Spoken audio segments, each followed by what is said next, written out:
Dick Van Dyke shocked fans when word got out that he once pointed to 6 of the most evil actors of all time. Few stars in Hollywood history shine brighter than him, and for more than 70 years, his smile, charm, and clean-cut image made America trust him completely. That's why these behind-the-scenes truths hit so hard. And quick pause, if you're into untold stories from old Hollywood, make sure you subscribe to Classic Hollywood Daily, where every day a new story drops, pulling back the curtains on the golden age people whispered about but rarely exposed. Van Dyke wasn't fooled by studio smoke and mirrors. He saw these legends up close, not as polished stars, but as real people when the cameras were off. As a former studio assistant, he watched how carefully crafted images fell apart behind closed doors. Some of what he witnessed seriously rattled him. These stories matter because they expose the wild gap between what fans were sold and what was actually happening in private. The biggest shock was who was hiding in plain sight. Charming leading men, lovable comedians, and so-called father figures welcomed into American homes were sometimes masking ugly behavior and power plays. Hollywood knew how to keep things pretty on the surface. Hollywood excels at image management, noted a cultural historian. What makes Van Dyke's viewpoint cut deeper is that he kept his integrity solid throughout his career, so when he spotted the difference between image and reality, he knew it wasn't just business, it was something darker hiding behind the spotlight. Over the next few minutes, we're diving into 6 legendary actors Dick Van Dyke reportedly flagged as seriously disturbing. These weren't just moody stars or high-maintenance artists throwing fits. These were powerful men whose behavior crossed real lines and left people shaken long after the cameras stopped rolling. Folks around them weren't just stressed, they were damaged by what went down behind closed doors. Before breaking those names down, there's one story that needs context. How could one of America's most successful comedians keep the world laughing while quietly creating a work environment filled with fear and humiliation for the people around him? That split personality rattled insiders. This Jekyll and Hyde switch is exactly what disturbed Dick Van Dyke the most, because when charm turns into control behind the scenes, it stops being an act and starts becoming something much darker. Then there was Jerry Lewis, the ugly side of a comedy legend that few fans ever saw. When Lewis bounced across movie screens in the 1950s and 1960s, audiences saw wild energy, rubber face expressions, and non-stop movement that felt like pure joy unleashed. His manic style made him look harmless, playful, and almost innocent, turning him into a worldwide sensation overnight. That bright image fooled millions. Behind the laughs, insiders say something much colder was going on. Lewis created a comic character that appeared to be the opposite of calculation, explained a film historian. But off camera, the reality was the total reverse. Every move was tightly controlled, every moment planned, and Lewis demanded that same intense perfection from everyone around him. People who worked with him described a tense, toxic environment. Lewis ruled through humiliation, harsh words, and sudden explosive rage. Crew members often walked on eggshells, especially women, who were frequently singled out and publicly shamed over tiny mistakes that barely mattered. One slip and you were done for in front of the whole room. Dick Van Dyke crossed paths with Lewis several times and was reportedly shocked by the split between the public act and private behavior. Jerry hated being questioned. That made him dangerous, Van Dyke once reportedly told a colleague. That single line summed it up. Lewis couldn't handle anyone pushing back against his authority. That mindset spread to everyone he saw as beneath him. Multiple accounts describe Lewis deliberately humiliating extras, technicians, and supporting performers. Sometimes it was over real errors, but often it felt like a power move meant to remind people who ran the show. Lewis also gained a troubling reputation for how he treated women. Female performers described a pattern of belittling comments, unwanted advances disguised as jokes, and an atmosphere where women were either sexual objects or targets for humiliation, observed a cultural analyst. For someone like Van Dyke, who valued respect and fairness, this side of Lewis reportedly crossed a line that couldn't be ignored. What made Jerry Lewis especially hard to wrap your head around was his very public charity work with the Muscular Dystrophy Association. On camera, he showed up emotional, passionate, and deeply invested in helping children, which made the contrast even more unsettling. That split personality, the ruthless taskmaster behind the scenes and the tearful advocate in front of the lens, created a moral mess that reportedly really disturbed Dick Van Dyke. He could make the world laugh while quietly tearing people down at work. That contradiction stuck with people who saw both sides up close. He made the world laugh while breaking people behind the camera, concluded the historian. What separated Lewis from just being a demanding director was how unnecessary the cruelty often felt. The humiliation didn't seem like a side effect of chasing perfection. It looked intentional, like the embarrassment itself was the goal. Now let's talk about another name that made jaws drop, Errol Flynn, the smooth menace wrapped in a tuxedo. When Flynn swung across movie screens in hits like Captain Blood and The Adventures of Robin Hood, audiences saw peak swagger. Athletic, charming, and fearless, he became the blueprint for the action hero during the 1930s and early 1940s, selling danger with a grin and a polished accent. But off-screen, the story took a sharp turn. Behind that heroic shine was behavior that shocked even Hollywood's anything-goes culture.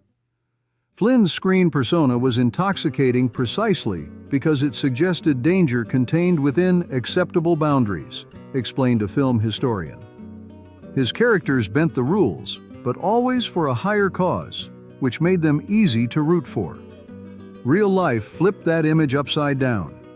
Beneath the classy charm sat something far darker, with no moral guardrails in place. This showed up most clearly in how Flynn treated women. Over the years, multiple serious accusations followed him, including 2 highly publicized court cases in 1943 involving unlawful conduct, cases he was acquitted of, which later fed into the infamous phrase, "in like Flynn."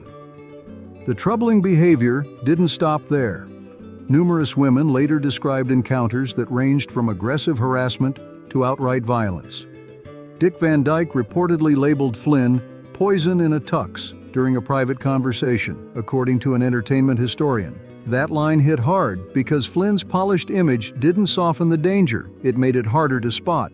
Flynn's polished public image worked like a shield, hiding behavior that would have stunned his devoted fans if they ever saw it up close. Beyond his treatment of women, there were even darker contradictions. Despite starring as soldiers fighting Nazi Germany in films like Desperate Journey, Flynn reportedly held views that raised serious concerns. Federal authorities looked into possible ties to extremist political groups, and private letters later revealed opinions on race and politics that clashed hard with the freedom-loving heroes he played on screen. That deep split is what reportedly unsettled peers like Dick Van Dyke the most. What made Flynn particularly disturbing was how thoroughly his public and private personas contradicted each other, observed a cultural analyst. According to insiders, Flynn used his charm and heroic image as a tool, letting him get away with behavior many people quietly knew about but were too intimidated to challenge because of his massive box office pull. Behind the scenes, his lifestyle spiraled fast. Flynn's heavy drinking and substance abuse became legendary, and that self-destructive path eventually caught up with him. When he died at just 50 in 1959, the once dashing icon had faded into a worn-down figure, far removed from the swashbuckling star audiences adored. But the most troubling part wasn't his downfall, it was the harm left behind. Hollywood ignored the rumors until it was too late, said a historian. The studio system didn't invent Flynn's behavior, but it shielded him and looked the other way as long as the money kept rolling in. Next up is Bing Crosby, the smooth crooner millions trusted without question. For generations, his voice was Christmas. His soft delivery of White Christmas painted cozy family scenes and old-school holiday vibes. On screen, he came off relaxed, wise, and warm, selling the image of the perfect father figure with effortless charm. That polished persona locked him in as a symbol of classic American family values. But behind closed doors, a very different story surfaced after his death. Crosby's own sons later described a home life that clashed hard with the public image. According to family accounts, his parenting style leaned on harsh discipline, emotional distance, and extreme pressure that left lasting damage. Dick Van Dyke was reportedly shaken when he learned about the real Crosby household. Like millions of Americans, he had bought into the image of Crosby as the quintessential good-natured dad, said an entertainment historian. In the memoir, Going My Own Way, Gary Crosby and his brothers described growing up in constant fear, always trying and failing to meet impossible standards. Gary wrote about punishments that were structured, cold, and meant to control rather than guide, followed by expectations to act like nothing happened. That kind of environment, they said, crushed any sense of safety or affection. The contrast reportedly hit Van Dyke hard. Here was a man whose voice conveyed such apparent tenderness, noted a cultural analyst, singing, "I'll Be Home for Christmas," while creating a home his children described as emotionally empty and intimidating. That split between public warmth and private severity was deeply unsettling. That same contradiction showed up at work too. Crosby's reputation as easygoing didn't fully match reality. Colleagues later described someone with strict expectations who could be unforgiving when people didn't measure up. The image stayed smooth, but the pressure underneath was real. Crosby's control didn't come through loud explosions or public meltdowns like Jerry Lewis. His cruelty moved quietly. Crosby's evil wasn't flamboyant, explained a historian. It was cold, calculated, and hidden behind perfect public manners. He could charm millions through radio waves and movie screens, while his own children later described a home life marked by fear and emotional harm that followed them into adulthood. For someone like Dick Van Dyke, who genuinely valued family and treated his own children with steady warmth, this contrast reportedly cut the deepest. It felt like a personal betrayal of everything Crosby claimed to represent. The gap between public image and private behavior became impossible to brush aside. After Gary Crosby released his memoir in 1983, 7 years after Bing's death, some family members pushed back on certain details. Still, the broader picture of Crosby as a harsh and physically abusive father was backed up by multiple accounts, including other Crosby children. The pattern was too consistent to ignore. He sang White Christmas while beating his kids, concluded the analyst. Evil can sound beautiful. That's what made Crosby's story so unsettling. His voice symbolized American warmth and decency, while his actions at home represented the total opposite. Dick Van Dyke, who reached similar fame without losing his humanity, reportedly found this level of double life almost impossible to understand. Now comes Wallace Beery, the so-called gentle giant of the 1930s and early 1940s, who wasn't gentle at all. On screen, Beery mastered the role of the rough-edged tough guy with a soft heart, becoming one of MGM's most dependable box office stars. Films like The Champ and Min and Bill sold audiences the idea of a lovable brute hiding real decency, an image that even earned him major awards and industry praise. Behind the scenes, though, fear followed him everywhere. Insiders reportedly viewed Beery as one of the most intimidating figures in Hollywood. His temper, hostile attitudes, and aggressive behavior made sets tense and unpredictable. Dick Van Dyke allegedly once said Beery didn't need to act to play a thug, noted an entertainment historian. That line stuck because it flipped Beery's public image completely. What made it worse was how backward the truth felt. His on-screen characters pretended to be mean but good underneath, while his real-life behavior showed cruelty hidden behind professionalism. The darkest stories surrounding Beery center on long-standing Hollywood rumors connected to the death of comedian Ted Healy, the creator of The Three Stooges. According to multiple accounts, Beery was allegedly part of a group involved in a violent confrontation with Healy outside the Trocadero nightclub in 1937. Healy later died from injuries days afterward. While nothing was ever conclusively proven, Many insiders claimed studio fixers worked overtime to keep Beery's name clear, protecting a valuable star from what could have ended his career.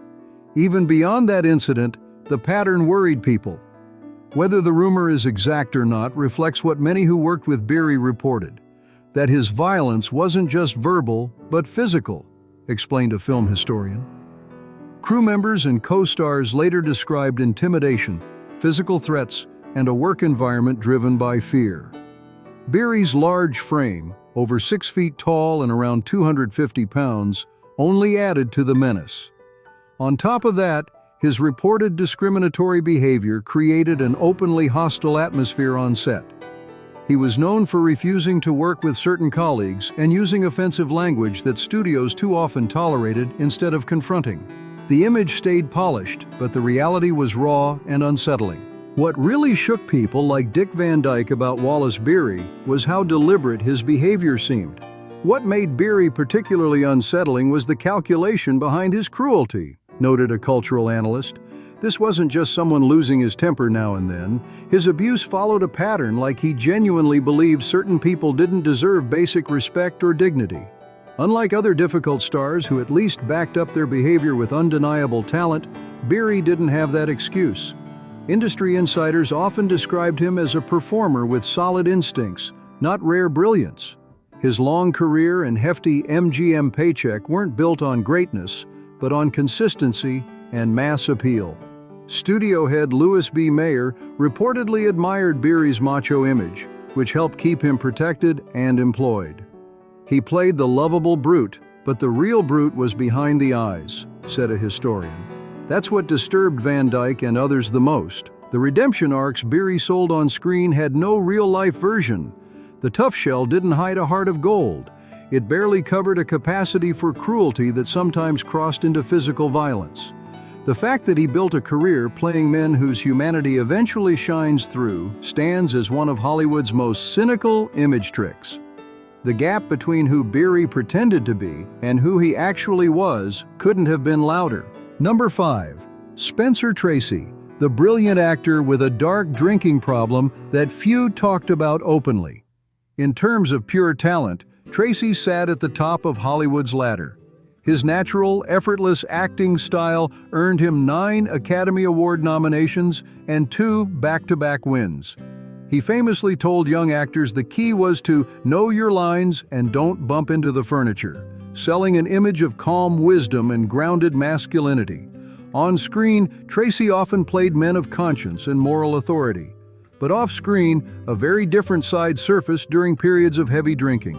His long struggle with alcohol reportedly exposed behavior that shocked people around him, especially women. According to insiders, studios and close associates worked hard to keep this side of him out of the public eye, protecting the image at all costs. Dick Van Dyke reportedly witnessed this shift firsthand at industry gatherings. While Tracy could be charming, intelligent, and deeply engaging when sober, his personality changed dramatically when drinking, said an entertainment historian. The thoughtful figure audiences admired could turn verbally aggressive and physically intimidating after alcohol entered the picture. Multiple accounts suggest that his alcohol-fueled behavior often crossed serious lines. Reports described slapping, grabbing, and aggressive conduct toward people close to him, including Katharine Hepburn during difficult periods. Too often, these actions were brushed off as symptoms of illness instead of being addressed for the harm they caused. What disturbed Van Dyke and others most was how Tracy's undeniable brilliance became a shield. There was an unspoken agreement that his contributions to cinema outweighed the damage he caused, noted a cultural analyst. That mindset treated the people hurt along the way as expendable, a trade-off some insiders quietly accepted. The contrast felt especially jarring in films like Bad Day at Black Rock and Inherit the Wind, where Tracy stood firmly against violence and injustice. He embodied moral courage on screen while failing to live up to those values in private life. Though Tracy clearly struggled with alcoholism during a time when it was poorly understood, what unsettled peers like Van Dyke wasn't just the addiction, it was how easily his behavior was excused. What made Spencer Tracy's situation even more troubling was how completely the Hollywood power machine shielded him from consequences. The system closed ranks, protecting him from accountability for the violent behavior tied to his drinking. That same protection extended into his personal life, shaping a carefully managed public image that hid uncomfortable truths. Despite remaining legally married to his wife Louise for 43 years, Tracy's long-term relationship with Katharine Hepburn was an open secret inside the industry. Studios quietly upheld this double life, crafting a public-facing fiction designed to preserve Tracy's reputation and box office value. It was image control at its finest, and most disturbing. That pattern mirrored his career perfectly. He could charm a camera and then slap it across the room, concluded the analyst. Tracy's acting often explored flawed men wrestling with right and wrong, which made the industry's effort to shield his own harmful behavior feel deeply ironic. Dick Van Dyke reportedly saw this as a line that shouldn't be crossed. He built an equally meaningful career without leaving people hurt in his wake.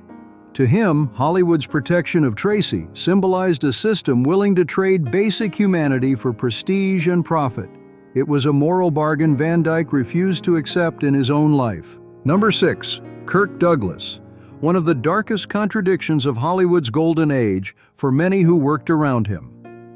On screen, Douglas embodied raw intensity and moral struggle in classics like Spartacus, Paths of Glory, and Champion. Physically powerful, sharp-minded, and emotionally charged, he built a reputation as a fearless performer willing to challenge tough subjects. His public support for blacklisted writers and controversial stories added to an image of courage that stretched beyond his roles. But behind that respected image, troubling stories followed him for decades. According to multiple accounts shared years later, Douglas allegedly left behind fear and emotional harm, especially among young actresses who felt powerless around him. Dick Van Dyke was reportedly blunt in private when Douglas's name came up. "You wouldn't want your daughter alone with him," Van Dyke allegedly said, according to an entertainment historian. Coming from someone known for choosing his words carefully, that statement carried serious weight. One of the most frequently discussed allegations involves Natalie Wood during the 1950s, when she was a teenager working in the industry. Over the years, Hollywood insiders claimed that a young actress was mistreated by a powerful older star during an audition setting. While no public confirmation was made during Wood's lifetime, Douglas was later identified by some sources as the individual involved. These claims emerged long after the fact and were never tested in court, but they remain part of the broader discussion surrounding his legacy. What unsettled many observers was how these claims lined up with a wider pattern described by multiple women. These weren't seen as isolated incidents, noted a cultural analyst, but part of a broader understanding inside Hollywood at the time. The belief was that Douglas used his influence and presence in ways that made it difficult for younger performers to push back or speak freely.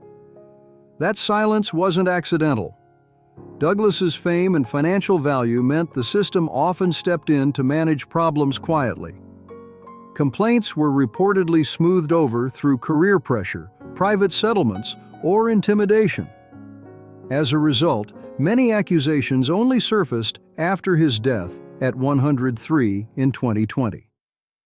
What reportedly disturbed Dick Van Dyke the most wasn't just the behavior itself, but the massive disconnect. Douglas publicly championed justice, freedom, and standing up to corrupt power. Yet his private reputation, according to critics, clashed hard with those values. The irony deepened when viewers remembered that many of his most famous roles centered on defending the vulnerable against exploitation. His legacy, as one analyst put it, became silver screen greatness mixed with whispered fear. For Van Dyke, who built a long career without sacrificing decency, Douglas represented a system that protected power far longer than it protected people. What reportedly bothered Dick Van Dyke most was how this decades-long protection of harmful behavior became normal inside the industry. It wasn't just about a few bad actors. It was a system that repeatedly chose talent and money over basic human decency.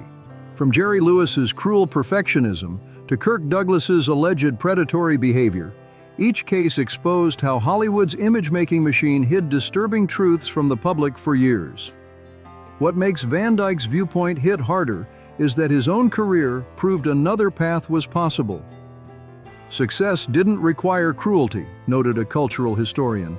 His steady professionalism and everyday kindness stood as a quiet but powerful challenge to the idea that greatness excuses harm. The gap between public image and private reality forces uncomfortable questions about the entertainment people celebrate. The crooner whose voice defined Christmas was later described as harsh at home. The swashbuckling hero who fought for justice on screen was accused of exploiting power off-screen. The lovable comic who made audiences laugh was reportedly terrorizing co-workers once the cameras shut off. These stories go far beyond celebrity gossip. They represent profound moral failures the industry repeatedly enabled, observed an analyst. What troubled Van Dyke most wasn't only the behavior itself, it was the collective choice to protect profit and prestige over human dignity. Hollywood didn't just fail to stop abuse, it often helped it continue when the abuser brought in money. From Wallace Beery's alleged violence in the 1930s to accusations tied to Douglas decades later, the pattern stayed the same. Powerful men were protected, consequences were delayed, and silence was enforced. That pattern has only recently begun to crack with movements like #MeToo. Van Dyke stands as living proof that decency was never impossible. It just wasn't rewarded the same way. His career shows you could reach the top while treating people with respect, concluded the historian. The fact that this made him the exception says more about the industry than any one actor. Hollywood mastered illusion, but too often valued it over humanity. If you found this deep dive into Hollywood's darker side eye-opening, subscribe for more stories pulling back the curtain on entertainment history, and let us know which revelation hit you the hardest.